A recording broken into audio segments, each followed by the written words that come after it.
items presented in the statement of profit or loss in the financial positions have less meaning to be interpreted unless they are linked within each other to find out any relationship between that items. So by finding that relationship, the strength and weakness of the firm can be identified. So you can understand that the techniques for the financial statements are available in the literature. So the most the widely used financial analysis technique is financial ratio analysis. Then other traditional analysis are the horizontal analysis, vertical analysis, cash flow analysis, any other specialized analysis, very specific. So usually that the every students in the business degree program should have the good knowledge, sound knowledge about this the financial ratio analysis. So this is fundamental.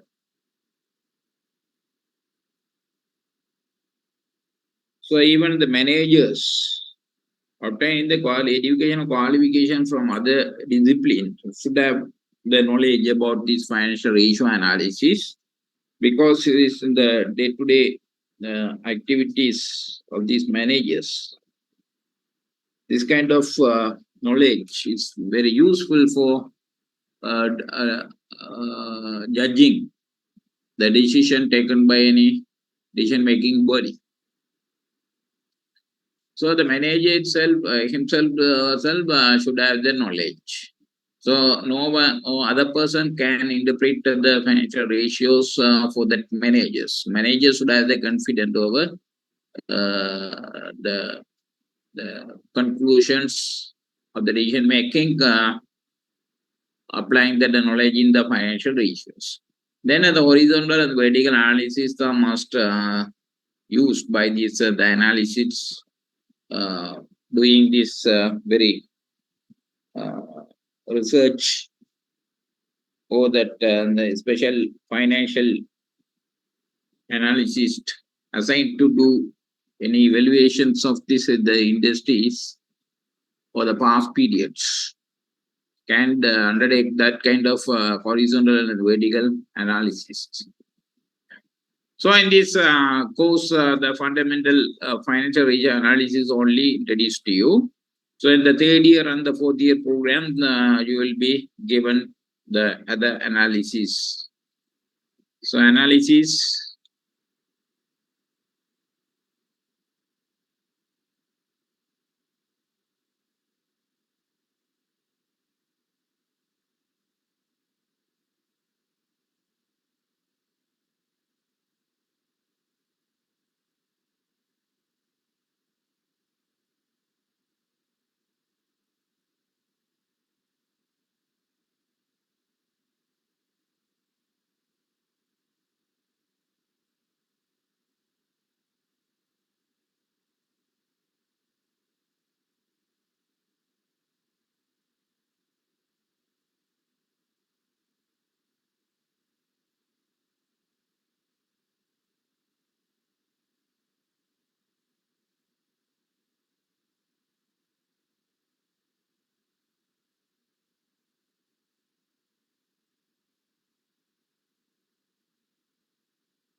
So animation is not available anyway that we continue.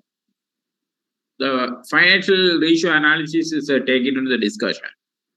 So the ratio is the indicated quotient. It's called as the quotient, Quotient, quotients, fraction. The meaning is fraction of two mathematical expressions or relationship between the two or more things.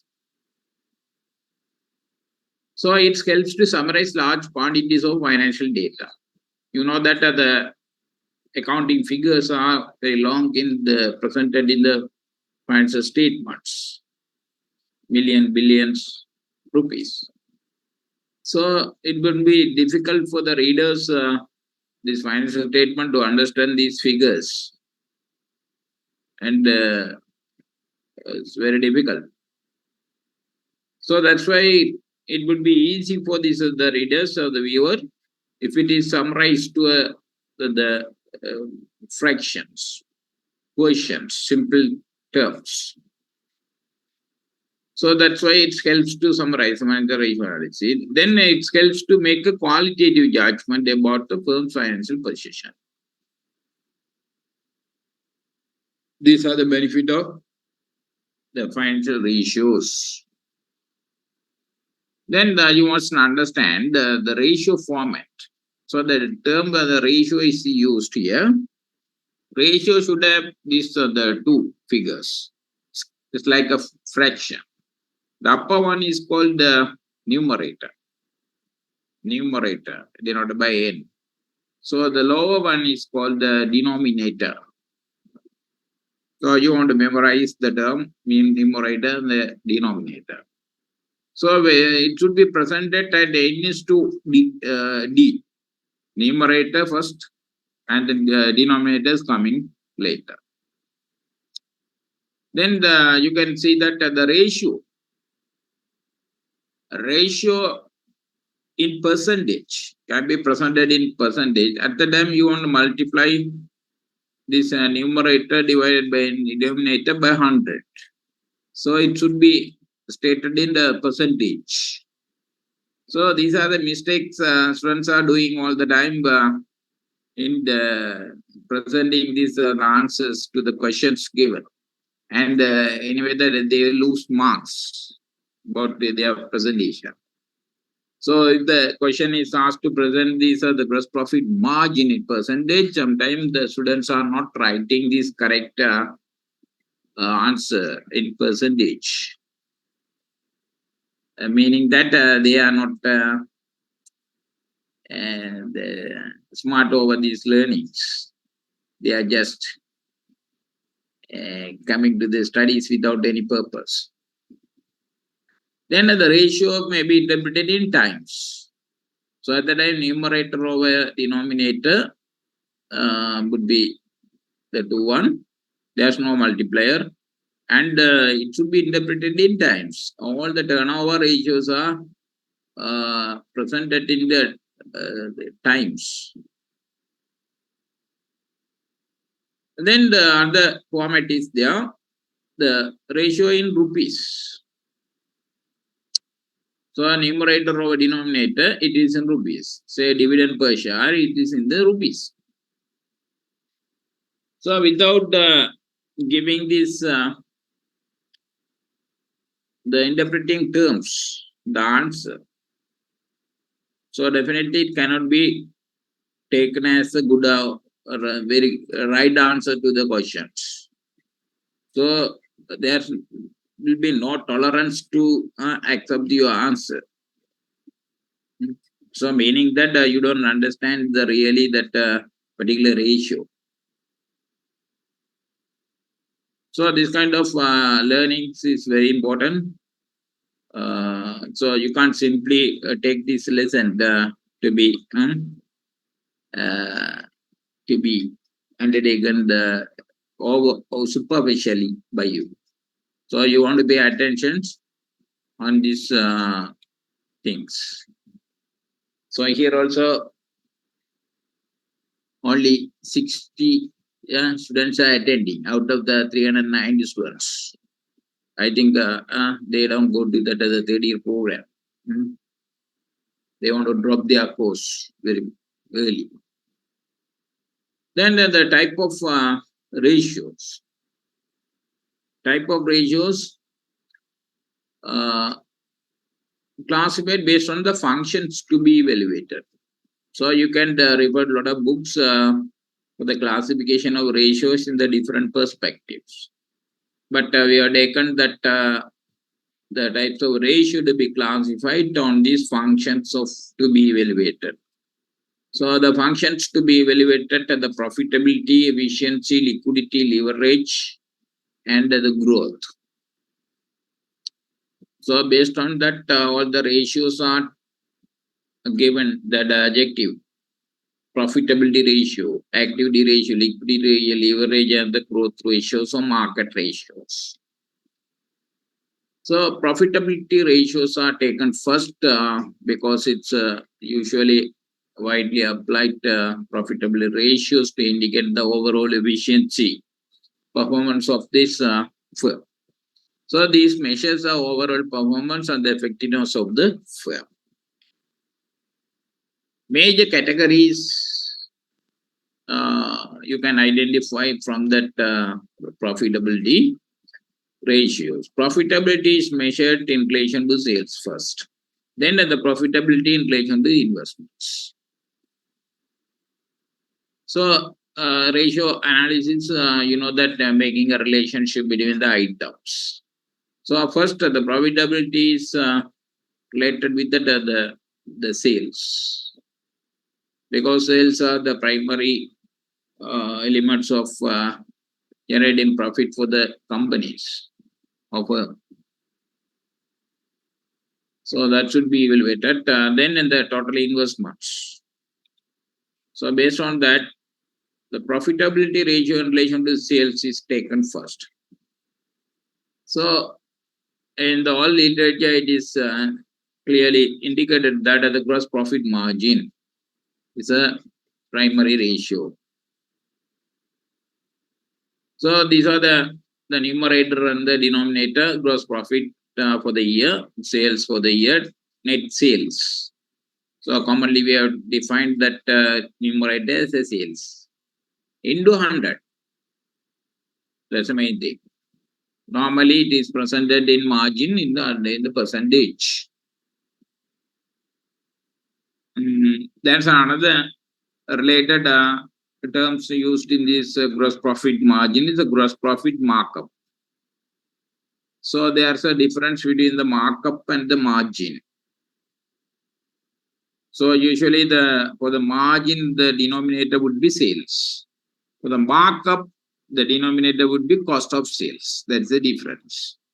So you should learn how to convert the margin into markup or markup into margin. So it measures the efficiency with which management produces each product. So why do you want to use this gross profit margin is that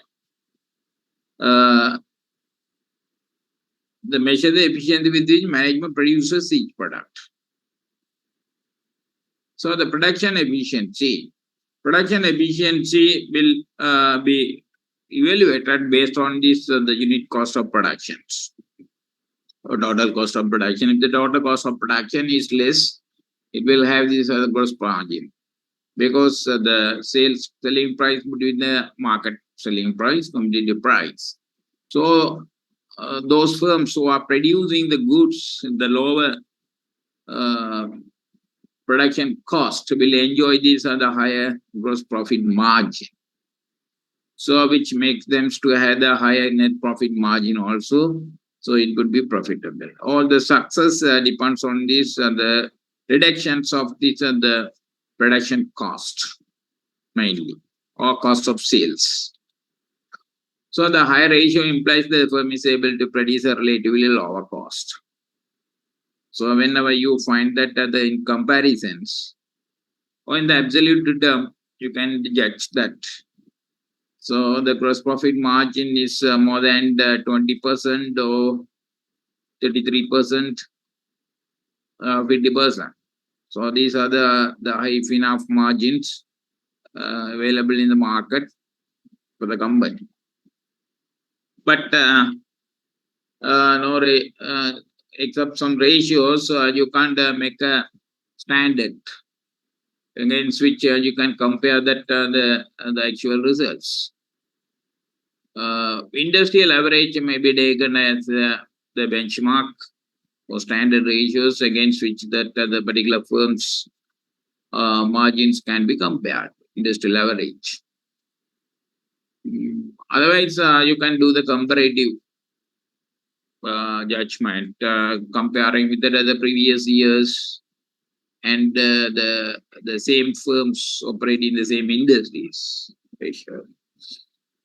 Then only that could be meaningfully understood the efficiency. So there are some factors which can determine the gross profit margin. So they are called variation in the selling price. So selling price are varying, that the gross profit margin could be varying because of the total sales into volume. Even the volume is same, the selling prices are changing, the sales values, total value of the sales would be different. And also relatively they can affect the gross profit also. So when sales increases or selling price increases, the gross profit will increase, provided that there's no reduction in the volume. Volume means number of units. Other factors, variation in the cost of sales, because cost of sales also may determine the gross profit scope. Then both, variation in the both. So all these factors are determining sales value, selling price values, and the gross profit, the cost of sales values. Even one more, you can find that the variation in the sales volume also, which can make some impact on this gross profit margin. That is coming here, variation in the sales volume. So the next thing is that in profitability in relation to sales. So it is widely used as a net profit margin. So there are different versions of the net profit margins regarding the numerator. So here the numerator is taken as net profit after tax. Sometimes the net profit before tax may be taken to evaluate that one, or both. At the time, it can be specifically mentioned net profit margin. Within bracket, you can put as a before tax or after tax.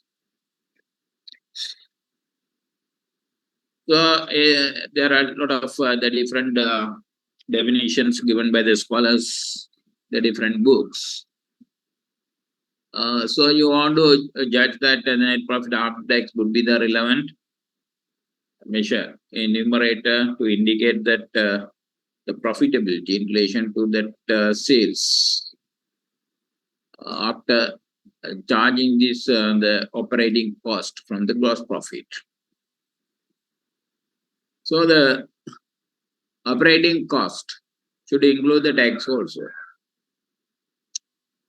So it measures the overall efficiency of production, administration, selling, and selling, the financing, pricing, and the tax management also.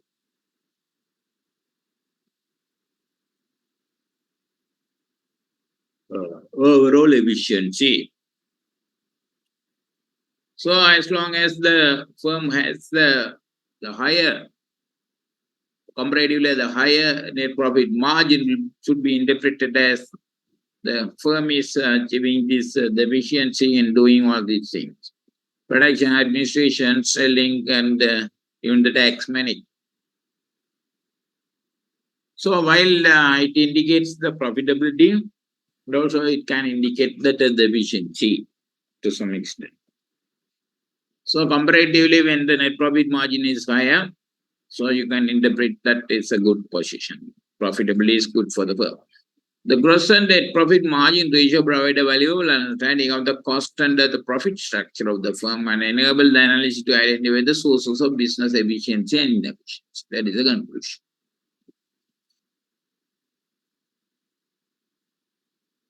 Suppose that if you find that the gross profit margin is higher, while the net profit margin is low. So a lot of, say, gross profit margin 30%. You observe that while net profit margin 5%. So 20% is different. Gross profit margin 28%, net profit margin 5%. So 20% is different. So meaning that total operating cost equivalent to this kind of the difference by 20%. So meaning that the firm is not efficient to control or reduce this the operating cost. Operating cost. So whenever you find that the less difference between the gross margin and the net profit margin, you can judge that the firm is very efficient in managing this operating cost, including administration, selling, pricing, and the directing. And also, if you want to pay more analysis, you want to go for this kind of the operating ratios. Operating ratio would be 1 minus net profit margin, meaning the cost item. Even you can go for this kind of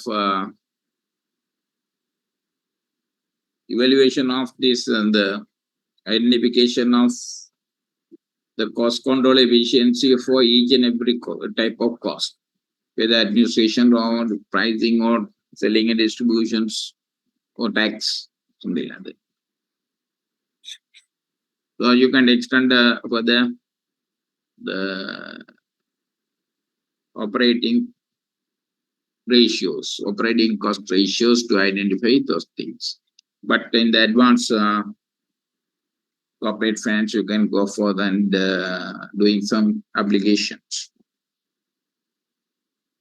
Then you can understand the profitability ratios related to the investments. So in the literature, it says the return on capital employed. So in the earlier days, this kind of ratio was famous, return on capital employed, investments. So the capital employed is a term used earlier, referring to that equity plus the loan capital, debt capital. So what is the numerator? Net profit before interest and after tax. So I do want to take a before interest is that the capital employed should include the debt capital also. So the interest, but this figure, net profit before interest and after tax cannot be available in the financial statement readily. So the learner should make adjustment to find out this figure, net profit before interest and after tax. Then the capital employed would be the numerator, denominator. And it should be multiplied by 100. Multiplied by 100. So capital employed is defined as equity plus LTD. LTD means long-term debt. So what do you mean by long-term debt is including the total assets minus equity. No, the current liability also. So normally you can see the definition later. What is the LTD? Long-term liabilities including the preference share capital would be there. Equity is clearly defined as the ordinary share capital plus reserves. So it indicates how well the firm has used the capital funds to earn the profits. So definitely everyone will judge that whenever that return on capital employed is higher, the firm would be interpreted as a good profitable firms and earning more profit for their capital providers. So it would be accepted by everyone and appreciated and recognized. Those firms who are not generating a good margin profit return to the capital providers will be less attractive. So it cannot grow in the future in the markets. So higher the return on asset capital employed, better the performance should be interpreted. Then another version is the return on equity. So you can wonder that why don't you have a lot of other issues? Because in the literature it has been introduced by the scholars to have some variations from this one thing. So each and every ratio has a unique objective, not overlapping to the others. So here ROE is defined as a net profit after tax and a preference dividend. So this is the profit available for the distribution of this the ordinary shareholders, that is in the equity shareholders. So in the previous case, net profit before interest and after tax. So here you can notice that the preference share also should be deducted after tax and preference dividend. Sometimes the definition may be confused to you. What do you mean by the profit, net profit after tax and preference? Do you want to add the preference share dividend? No. So this is after both tax and preference dividend.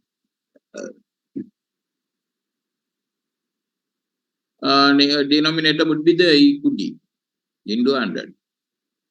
So you learned that it indicates how well the firm has used the owner's equity funds to earn the profit. So in the previous return on capital employed, ROCE, the total long-term capital has been taken to be related to the profit with the different versions. Here, out of this, the equity, how much is available to the equity shareholders? This is after the interest. So the comparison can be done.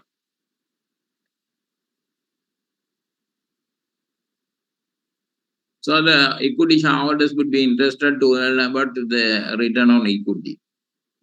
Then another widely applied the profitability of the investment is called return on asset.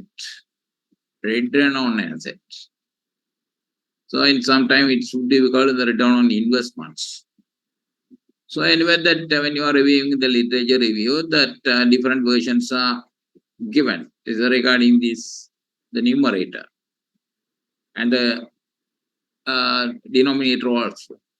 So this is taken as a general and more meaningful way of defining the return on assets. So total assets is taken as a numerator. Net profit after tax is taken as a numerator. So it indicates how well the firm has used the total capital employed in the total asset to earn a profit. So you can see that the difference between the capital employed, equity, and the total assets in the denominator.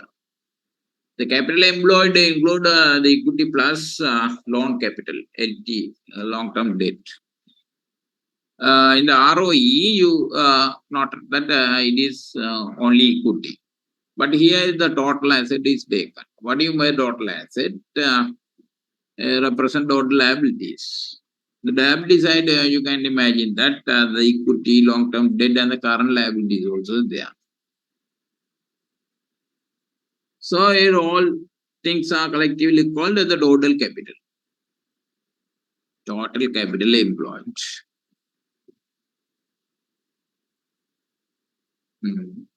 Then the another term is also available in the books called the return on investments. Here the net profit after tax get taken, but a net asset is taken. So net asset is equivalent to our equity. So ROI may be equivalent to that the ROE. But in the ROE, we have taken the profit after tax and the preference dividend. Preference dividend also will be deducted. But here the profit after tax is taken as a numerator to be compared to the net assets.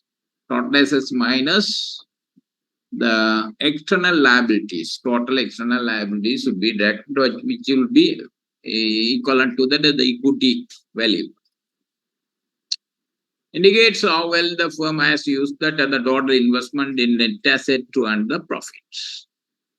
So all these are the return on the investments will indicate that whenever the firm are having these on the higher ratios, relatively higher ratios, so it will definitely indicate that the firm positions in the earning profit is good. Then you can see the second functions of the evaluation is activity. So this is called efficiency. Even the profitability may indicate the efficiency. With the efficiency, the profitability is occurring.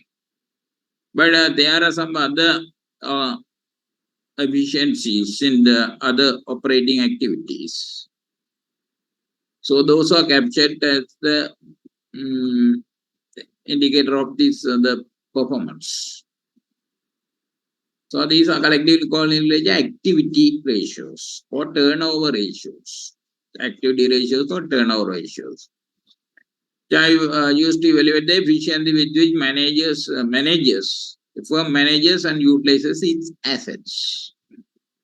So the turnover ratio, a specific feature of this turnover ratio, the numerator would be sales. Denominator would be the different asset items. Individual asset item may be coming. So numerator, by applying in the each and every asset in the firm, how much of sales is generated times.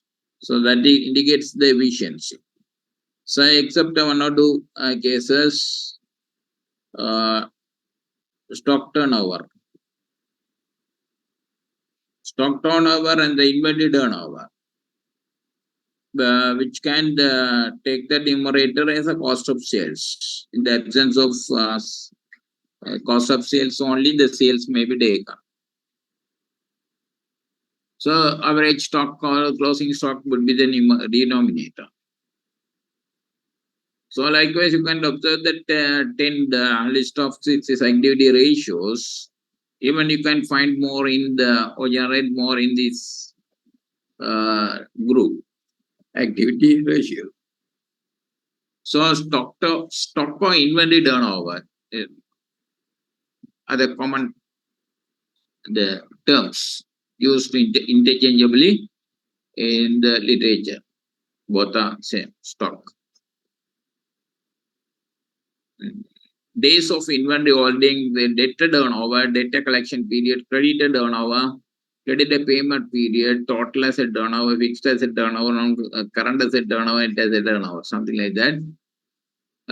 You can generate a lot of turnover ratios, setting the denominator as an individual one.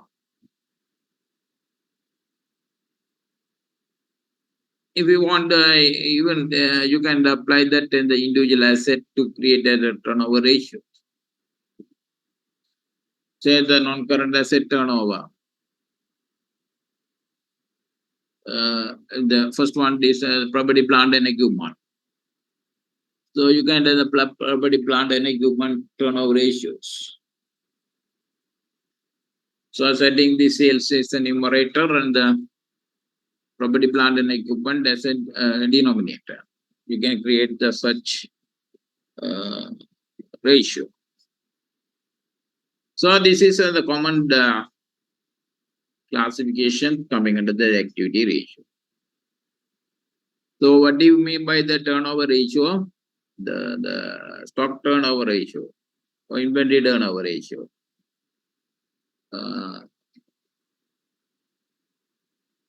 So we used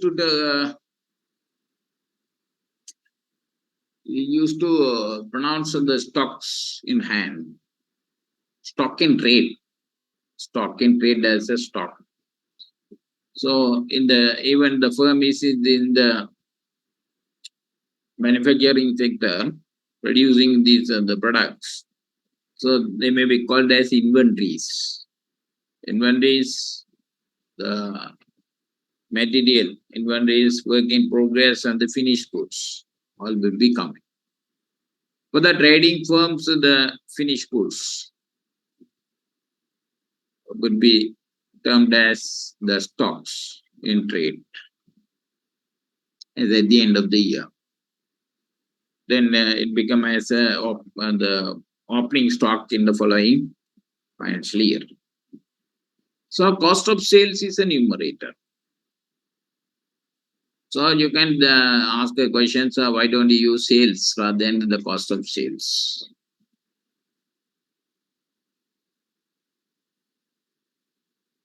Because the cost, the stock is valued at the cost value always. So the cost of sales also should be in the same denominations, values, the cost values. So in the absence of the cost of sales, referring to that the annual reports of the companies, you can substitute the sales value to calculate this stock turnover ratio. Otherwise, generally it would be taken as a cost of sales. Then the denominator is average stock. Why don't we take the closing stock? So in the financial year, you will have the two figures for the stock, opening stock and the closing stock. So you may be confused the two what stock you want to have this calculating stock turnover. To avoid these issues, you can take it the both and take a simple average of these two.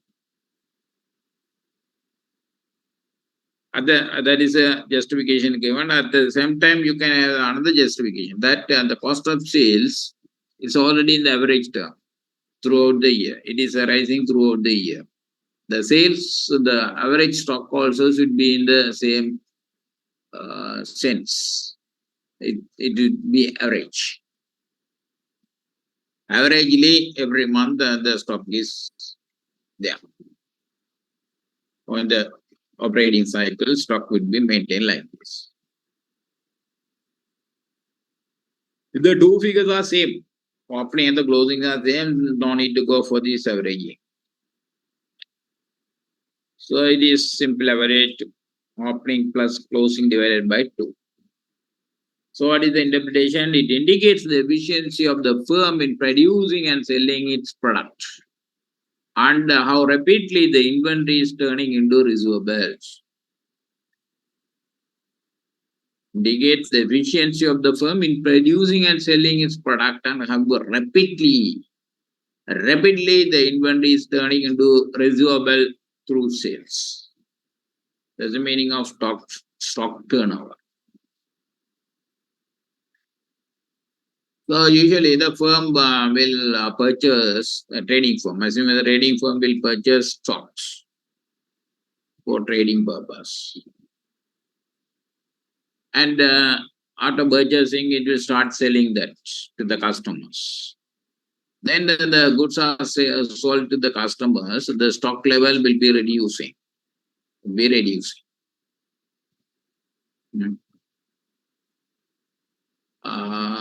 All the stocks are converted into sales figures. Then again, the company, the firm should go and purchase the stocks for the other cycle. So it would be continuing throughout the year, financial year. So you can ask a question that why don't the firms can purchase the bulk of the stock and keep it in the store and sell it for a financial year. So this kind of the inventory method is not applied to any firm because the inventory, the purchasing of goods for trading will incur some cost. So when you are learning about the inventory management, you can understand that two type of costs are involved in keeping these inventories and purchase. ordering cost and storing cost. Ordering cost and the storing cost. Storing cost. So whenever you buy the bulk in inventory items, the goods for sales, bulk at a bulk, you want to keep in the stores. So you know that when they are stored in the stores, it should be maintained. So maintaining cost would be higher. The stock is very small, it can be easily maintained. Main cost involved the damaging and the securities, the fire risk, also a lot of insurance. So all these costs, after the carrying cost, would be very higher. But at the ordering cost, once in a year you are ordering cost is cheap. But the transport thing would be uh, included in the ordering cost also. That may be higher. When you purchase the goods daily basis, what do you have? Daily you go to the market and buy things and sell. There's no need for the storing this. So storage cost becomes zero. It's like the just in time. And only ordering cost is higher. Say if you take the transport cost. So whenever you bring 100 kilograms of goods, the same carriage you want to pay. So 1,000 kilogram of goods, if you carry by transport, then the same rate would be the cost, carrying cost, the carriage. So whenever you increase the daily transport, the ordering cost would be high. So there should be an ideal frequency of purchasing these goods for selling. So that indicated by the stock turnover ratio. Repeatedly into.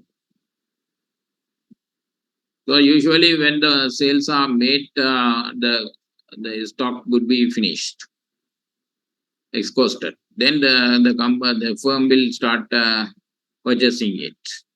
Suppose that you calculate that the STO is 12, meaning that every 1 month you purchase the stock and store in your stores. And at the end of the month, everything is sold. Then you go for this new one and purchase and store. Every day you can't purchase, adding. So how rapidly? 1 month, the 12 indicates that every month the sales are moving. Say it's two only.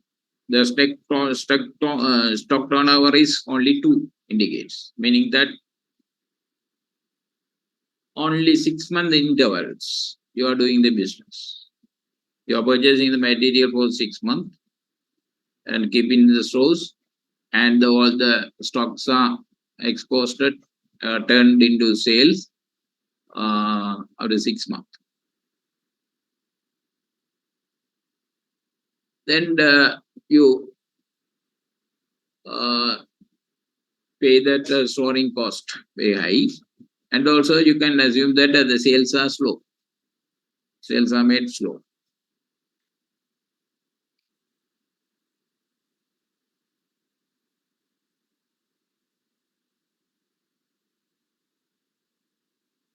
So there should be a trade-off between this having this less frequency and the higher frequency of stock turnover. So there should be an optimal STO should be judged. So that STO will be evaluated on the comparative basis. Whenever it is compared with the previous years, so the higher ratio should be interpreted as a high efficiency, not too much, too high. It cannot exceed more than 12 months, depending on the number of industries, type of industries, nature of the industry. Say, if you are, say, for example, you are doing this, the egg selling business, egg selling business. So, can you buy eggs at a large amount and keep for 6 months? Impossible. So, at least in the 2 years, once in a week, you want to do the purchase and sell it out. So for that particular nature of the business, the higher STO would be the visions. The hardware source. The hardware source, they can keep a lot of the hardware items in the store without damages. So they can go for once in 6 month purchase and keep it in the stores and doing the sales. But they want to have the higher huge amount of investment in the stock because it's the high value items. So it is up to that the analyst to interpret by looking into the different factors regarding this ratio. But the common accepted one, the STO should be higher. The higher STO should be accepted as a good one comparatively with the lower one. So higher the ratio, the more efficient the management of inventories and vice versa. But the higher ratio may be caused by the low level of stock, which may result in the frequent stock out and loss of sales and the customer's goodwill. Another problem also is indicated that if the firm purposefully keep the stock at a lower level, whenever the demand suddenly increases, the customers would be denied with the stock. At the time, they never come back to the firm to purchase again. So customer goodwill would be lost.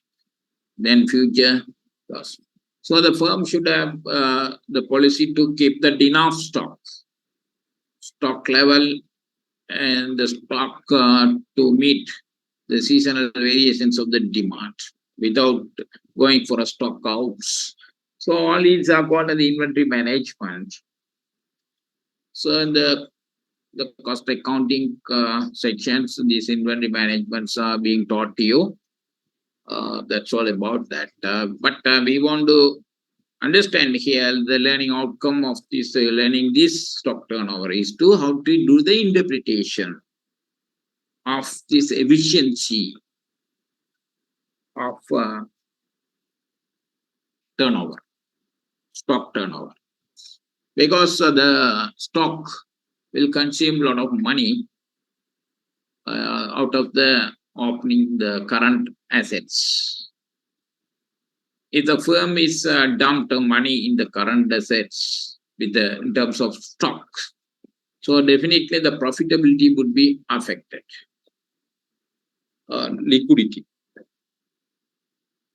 Liquidity would be affected. So you have only 100,000 in your hand to manage this working capital. Out of 100,000, if you spend the money 90,000 in the buying the stock and keeping in the stores, only you have the 10,000 remaining to do the daily operating expenses. So that's wrong. So you must have that as the ideal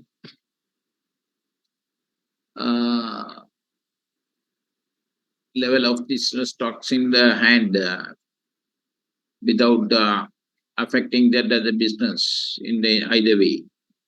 Loss of sales and high cost high cost of keeping the stocks, etc. So all are called the optimal level of this STO must be understood. Then you can find any other variations, days of inventory holding. So this is coming, there's a connection between the previous one and this one. So STO may be converted into days of inventory holding if the 360 is deducted, divided by this STO, you can get this in days of inventory holdings. Right. Suppose that the STO is 12. So you can have the days of inventory holding. That is 30 days. 30 days, 1 month.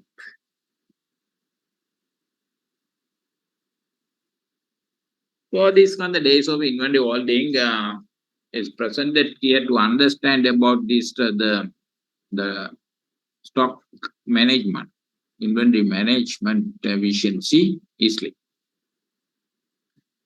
So don't think that it's a redundant of this the previous one. It's maybe the additional one, supportive element. So the DIH. So you can compare with that the previous one. Previous one is the cost of sale over average stock. Here the average stock over cost of sale. The reciprocal of this, but the previous one is taken. The multiplier is taken at 360. So what do you mean by 360? So in a year, you have the general knowledge that 365 days are there, according to the calendar. So what is the difference of 360 and the 65? So actually 360 is a normal operating business operating days. So in some books you can see that it's 365, meaning that without a break the firm is operating. The closure of this firm, the business is operated. It may be that the very virtual, the meaningless. So it is impossible to operate a business without a break, closure in 1 day. So for 1 day or 2 days, you want to close the business. What is that? Stock verification purpose. Stock taking purpose, every firm should close at the year end or the financial year end to count on this number of stocks. So you can suppose that in the modern world, the electronic system, the stock taking is automatic. Every day you can give in the number of items in the hand, but the physical verification will be done. The computer cannot do that as the physical verification. Only it can show that the records only. So what is the purpose of physical verification on the year on stock is to verify that a particular assets are available in the firm by the human being capacity. So no artificial intelligence can be substituted for this the human intelligence in this case.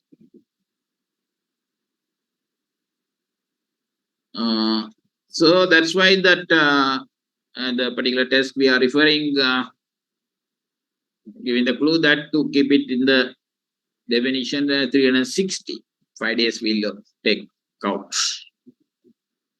Saturday, Sunday, Poya day also would be coming.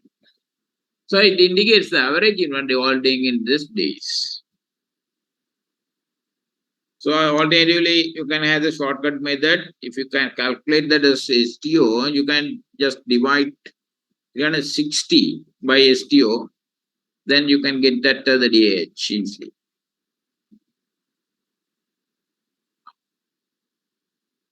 So we want to break this one. I have a lectures to this earlier also. So data turnover, it's another activity ratio. efficiency indicator. Here also you can find that the average figures for debtors, the denominator. Credit sales is a numerator.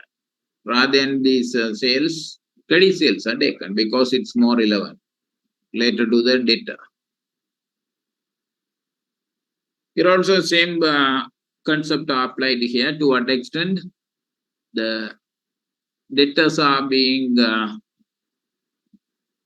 managed. So indicates that the number of times the debtors turnover each year. Higher the value of DTO, the more efficient is the credit management. Right.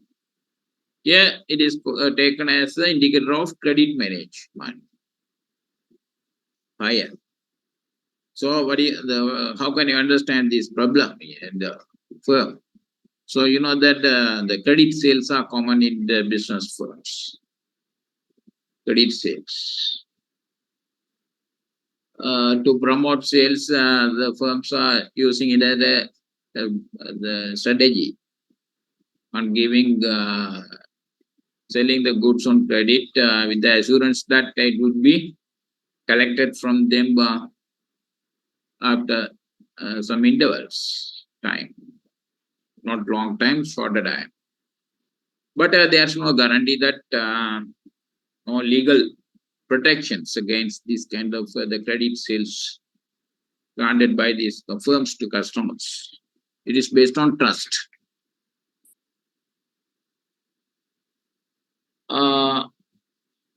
Sometimes the credit sales may be guaranteed by issuing these promissory notes like the bills of exchange. But most of the small business firms may grant this the credit sales to the customers without any assurance. So that's why it's called an unsecured credit. So whenever the firm collecting the dues on time as quickly as possible, so it is better credit management. That's it. So higher the ratio is there. But there are some other arguments. So whenever the terms, collecting terms are high, very frequently collecting, can affect these the sales. So it cannot be attractive to the customers. The customers will prefer the longer terms of this the credit. But there's a risk of providing longer terms for the firm. The bad debt may come. The shorter period also may result in some losses for this firm. Very short, frequent collections. They want to do some promotions to collect that credit from the customers by giving them the cash discounts. So you know the cash discounts really paid and allowed would be the part of operating cost. So to encourage that the customer to pay on time, that kind of discounts strategies are used by the firm.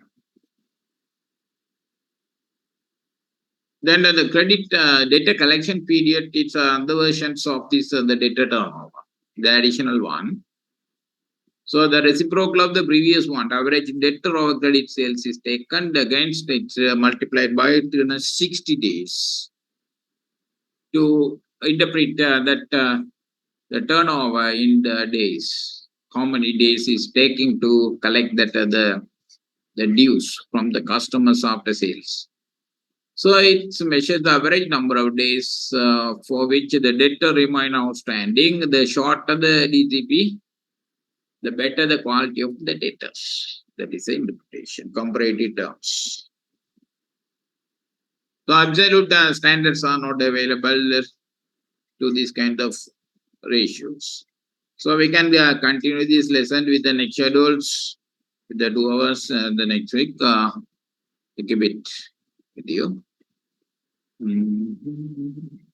So number of participants in these programs are very less.